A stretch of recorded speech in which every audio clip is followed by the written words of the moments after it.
What is the grand illusion? Renoir's grand illusion is that war accomplishes anything. The grand illusion is patriotism. The grand illusion is that humanity has a nationality, or at least a specific one. The illusion is that war accomplishes anything, ultimately. Jean Renoir's The Grand Illusion is, you know it, one of the best films ever, one of the best French films ever. Um, I think it's very good too. I think it's very, very good. I think it's an extremely sentimental and deeply sensitive and curiously humanist examination of those illusory things that seem to cripple humanity in a huge way, and then somehow that undying spirit can't help but shine through, no matter what. My favorite Jean Renoir film is The Rules of the Game, and it's also one of my favorite films of all time. I think it's one of the three best French films ever made. My three favorite French films are, in order, The Umbrellas of Cherbourg, The Rules of the Game, and Children of Paradise. The Rules of the Game means a lot to me, and I think it's deeply sophisticated and just so precious and so good that it drives me insane. And luckily, we see in Grand Illusion, which came out before The Rules of the Game, we see Renoir's repertoire of actors in Grand Illusion. Specifically, we see Marcel Dalio, who gave one of the best performances of all time, one of my favorite ones, in The Rules of the Game later on as De La Chesnay, as the Marquis. In this one, he plays Rosenthal.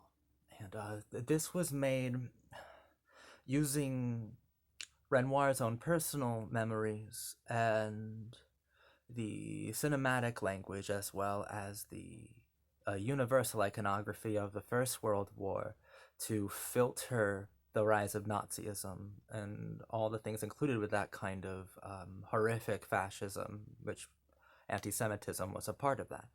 And Marcel Dalio plays Rosenthal, and I think that this is Renoir's counter to anti-Semitic sentiment that was pervading Europe, and probably the world actually at that time. Rosenthal is financially wealthy, but he is also overwhelmingly generous. He shares his parcels and food with everyone he knows. We're with Rosenthal until the end, and Rosenthal is not simply comic relief. He is he's a deeply sensitive character, a deeply affecting one, and I found him. I mean, maybe because I'm Jewish as well, but I found Rosenthal a lot more emotive, a lot more impassioned, a lot more relatable than I found Jean Gabin as Marechal, our main protagonist here. I found him a lot more relatable. Rosenthal, it's another brilliant Marcel Dalio performance. It's one for the history books. I mean, there have been history books written about Grand Illusion, so that's a hyper-literal kind of hyperbolic statement, I suppose.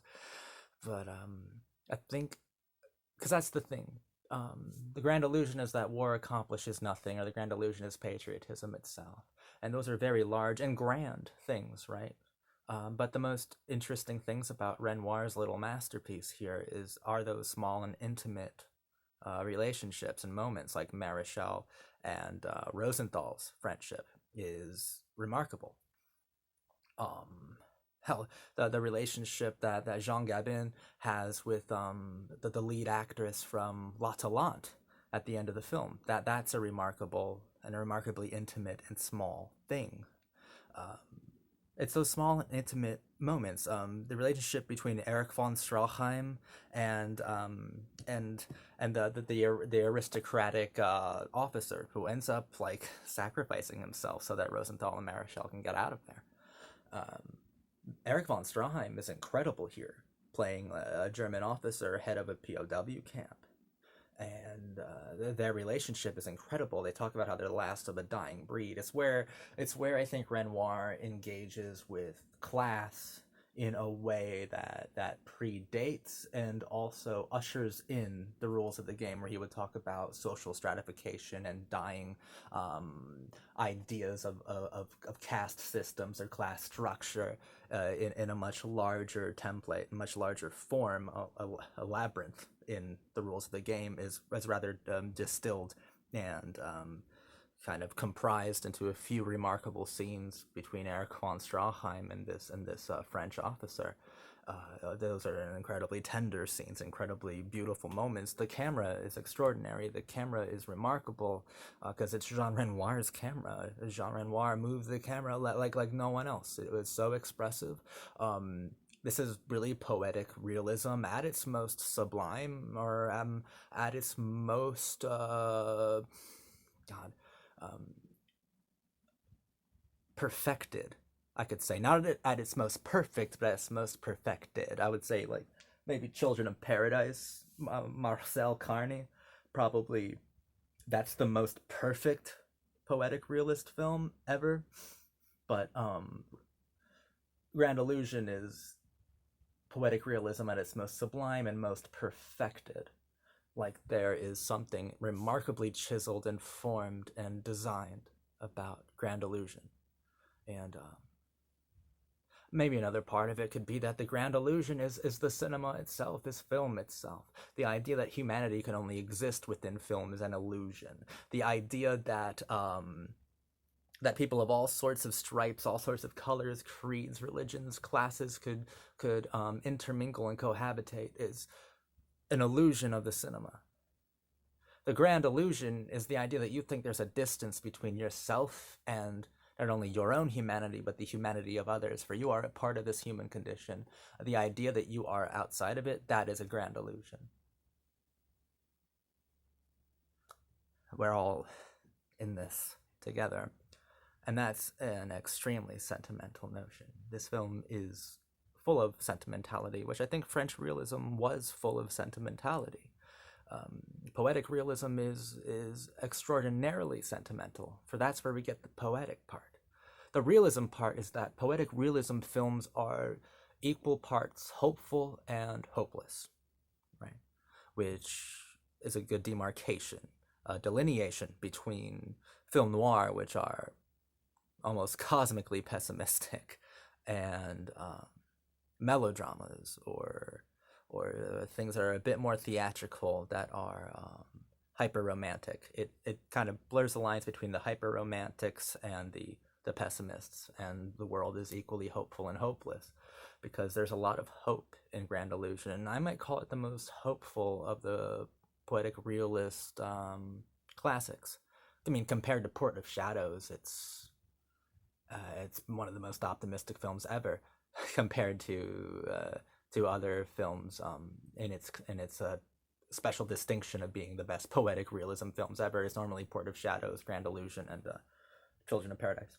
But and Grand Illusion is probably the most optimistic out of all of them, and it's set in a prisoner of war camp primarily. There's so much humanity in the film that it kind of breaks your heart. But at the same time it breaks your heart, it's warming up your spirit. You feel charged up and ready to experience the shared world, you know. Makes you want to love, makes you want to make friends, makes you want to have friends and acquaintances and lovers. And the grand illusion is that you can't.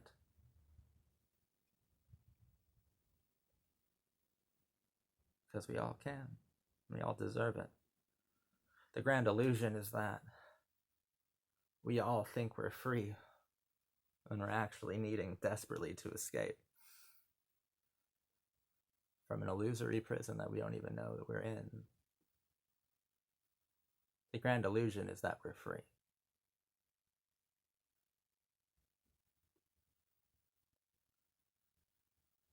I think we should break out. I think Renoir feels the same.